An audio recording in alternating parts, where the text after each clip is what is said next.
Welcome to this explainer. Today, we're pulling back the curtain on an organization you've definitely heard about on the news, but probably haven't really looked into, the World Health Organization.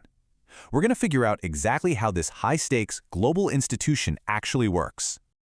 To kick things off, I want you to imagine a global threat that literally doesn't care about passports, borders, or even militaries. A microscopic invader that can cross the planet in a matter of hours. Ask yourself, who acts as the referee when humanity itself is under attack? Like, how do 194 different countries actually coordinate a defense? Here's our roadmap for today. We're going to cover the birth of the WHO, how the organization actually works, some of their greatest hits, the modern era of outbreaks, and finally, the challenges they face looking to the future. All right, let's jump straight into Section 1, the birth of the WHO, a post-war vision. So, right after World War II, global leaders had this major realization. Health conditions were deeply, intimately tied to global political stability and peace. And what's absolutely staggering is just how beautiful and incredibly idealistic their 1948 founding definition of health actually was.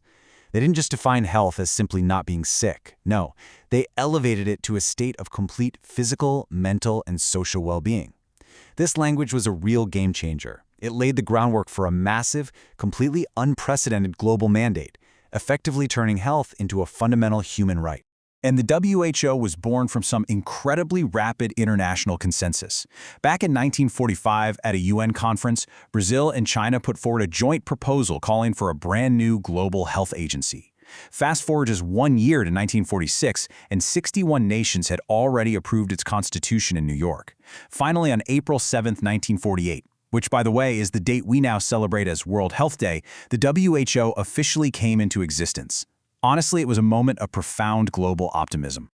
Moving on to Section 2, how the WHO works, basically the anatomy of a massive bureaucracy. Okay, let's break down this giant bureaucracy into 3 distinct governing bodies. At the very top, you've got the World Health Assembly. This is the highest decision-making body made up of all 194 member states, and they're the ones setting global policies and approving the massive budget. Then, sitting below them, is the Executive Board. That's a group of 34 health experts who take those huge, high-level decisions and translate them into actionable steps. And lastly, you have the Secretariat. Led by the Director General, this group operates across 6 different regional offices to actually manage the day-to-day on-the-ground work.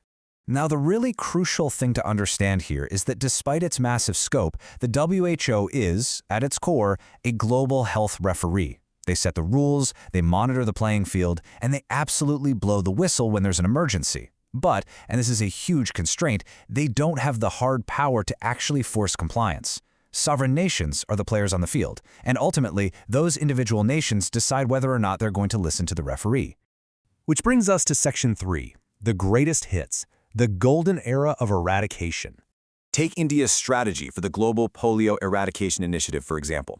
It wasn't just a simple matter of dropping off boxes of vaccines. We're talking about recruiting thousands upon thousands of health workers to administer oral drops in incredibly dense areas like slums, bustling railway stations, and temples. It also involved intense defaulter tracing, which literally meant tracking down specific families who had missed their second dose, all while running active surveillance to hunt for new cases. It was an absolute logistical triumph that eventually led to a nation of over 1 billion people being certified polio-free. But to truly grasp the magnitude of their absolute greatest hit, consider this number, 0. To put that into perspective, before the 1950s, smallpox was blinding 200,000 people and killing literally millions every single year. But through an incredibly focused global effort, leveraging brand new vaccine strains and aggressive active surveillance, the WHO spearheaded the total eradication of smallpox. So today, the number of natural smallpox cases is exactly 0. To this day, it remains the only human disease to have been completely wiped off the face of the earth. Absolutely wild, right? Eventually, though, the WHO really had to pivot. See, that past era was defined by clear, focused campaigns with straightforward technological solutions, like the smallpox and polio vaccines. But the modern era? Well, it is incredibly messy. It's characterized by multifaceted responses requiring massively complex coordination for rapid, novel outbreaks. Outbreaks where a simple magic bullet vaccine might not even exist yet. This perfectly tees up Section 4, the era of outbreaks, navigating novel threats. So the WHO's toolkit had to evolve, and fast. Take HIV/AIDS. They provided rapid, on-the-ground crisis assessments in just 5 days. But they're into this massive challenge where huge segments of control efforts were initially completely unfunded. Then, during the 2003 SARS outbreak, they sent out an investigation team and issued an unprecedented global alert. But they had to navigate this agonizing 8-month delay in getting information from the origin country. And when Ebola hit West Africa, they had to coordinate multilateral field units to fight a virus with up to a 75% mortality rate spreading in densely populated, conflict-torn areas. Every single outbreak essentially demanded a completely new playbook. And, as we all know, this all built up to the defining crisis of our time. The crucial first 101 days of the COVID-19 pandemic were completely chaotic and filled with immense pressure.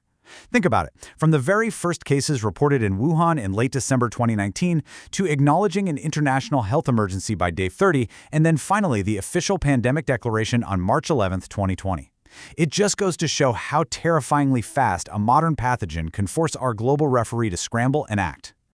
Finally, let's look at Section 5, Challenges and the Future, diving into the messy world of funding and politics.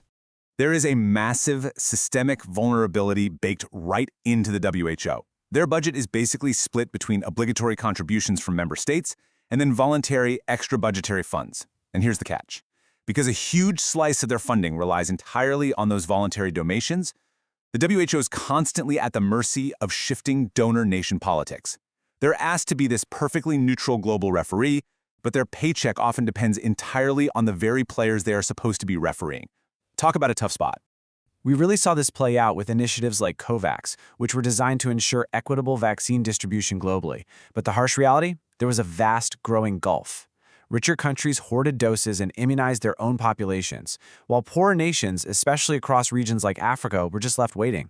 It's a pretty stark reminder that even when the referee sets up a perfect system for fair play, the realities of national self-interest can totally override global solidarity. So for the WHO to actually survive and thrive moving forward, they have to make some incredibly critical adaptations. First, they need to enhance their political reach so they can detect epidemics much more rapidly. They've also got to completely realign their management style and internal organizational setup. Plus, they desperately have to find mechanisms to address those massive health equity and vaccine distribution gaps we just talked about. And above all else, they have to overcome their own systemic, bureaucratic friction if they want to rebuild and maintain absolute trust around the world.